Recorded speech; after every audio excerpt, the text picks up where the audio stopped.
It's the Red River Farm Network Crop Tour presented by Pioneer. Again, day number 5. We've been on the road this week checking out the crop situation. We appreciate the support of Pioneer making this all possible. We are visiting with the folks from Airborne Seed and Agronomy. Dave Staples and Den Hilby with us. Going to check in on this crop.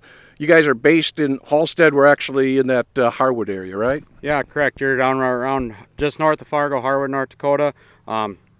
Crop is looking pretty decent considering the spring we had, and I mean, you can look out and see the weather forecast, and hopefully we get a nice Indian summer here to finish this off. Yeah, like everybody, I think you're probably going to need it. Tell us how the year started for you, Dan.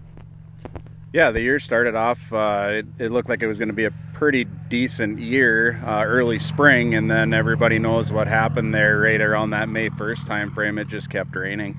Got back in the field mid-May again, and everything drug out all the way until probably there was some June planting too. So all in all, the crops look pretty good. We just, like David said, need to get to the end of it. So we certainly know the rains we had here this spring. Do you have to do some replants in this territory?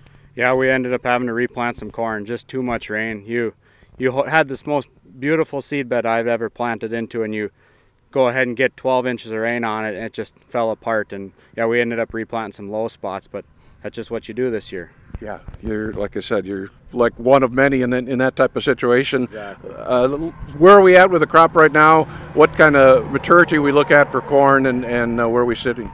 So on our farm, we start kind of in that 85 to 86 day maturity range, stretch it up to 90.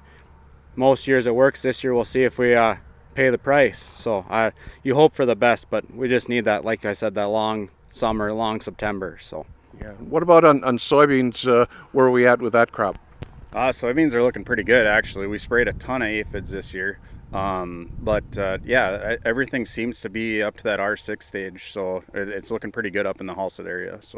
So give us some perspective for our listeners. What kind of varieties for soybeans are you guys looking at that have you excited to see what the combine brings? Yeah, no, we're definitely looking at everything up in that Halstead territory. We have a bunch of sugar beet growers up there, so we're looking at something as short as an 02 all the way up to that 08 A44. So kind of interesting to see the beet growers obviously looking at something a little bit different than maybe just a corn soybean rep. Yeah, they really like to get that a little bit of soybeans off at least before their main campaign of sugar beet harvest. Usually starts that October 1st time frame. So those guys like to have at least 50% of their beans off, if not more. So we got the new Z series. What's that? What are you thinking about that?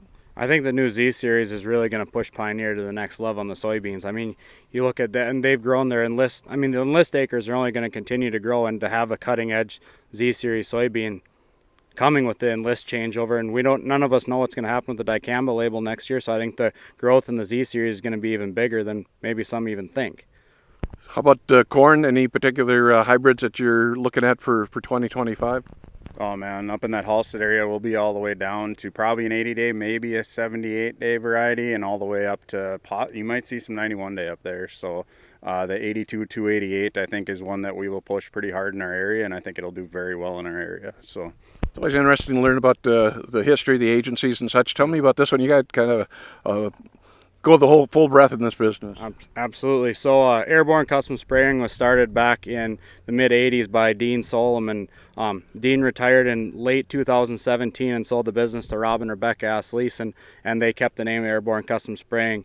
From 2018, their first season, they started off with 2 airplanes up there, and now we've grown to having 3 airplanes, 2 802s and 1 502, and we also started we bought 3 John Deere ground sprayers running too, and that's more of anything, Don, just a customer service to really. I mean, the sensitive herbicide work is only continuing to grow. All the different soybean traits and stuff like that. It's just a necessity of the ground sprayers for something that the airplanes can't do. The airplanes are a huge key to our business. I mean, undoubtedly that's the centerfold. I mean, look at the name; it's Airborne. That's what it is. The Pioneer Agency is a new thing for us, but we really did it just as a customer service. Airborne's based around the employees, and I'll say that over and over again. Airborne is built on the employees, and it's something the employees really are looking forward to too, and being another customer service. We just want our customers to be successful. That's what it's all about. So I'm guessing a lot of fungicide went down for you guys this year as well. Yeah, the fungicide run was huge this year with the wheat crop. Looked so good early on, and I mean, it was really just the weather that stood for that. I mean, it was a great, maybe not the best corn soybean year, but it was a great wheat year. So I mean, the wheat run was huge, and I mean, now we're getting into this wetter time. It's the sugar beet fungicide is probably our biggest market, and that's also been very, very busy this year. So we're overall very happy with the year, but we're really looking forward to joining Pioneer and having the vast knowledge that they have and the great team that we get to work with too. So fantastic. Again, Airborne Seed and Agronomy. We're based in that Hallstead area. We're in a plot in the Harwood area as well. Dave Staples, Dan Helby with us again as we wrap up our Red River Farm Network Crop Tour presented by Pioneer.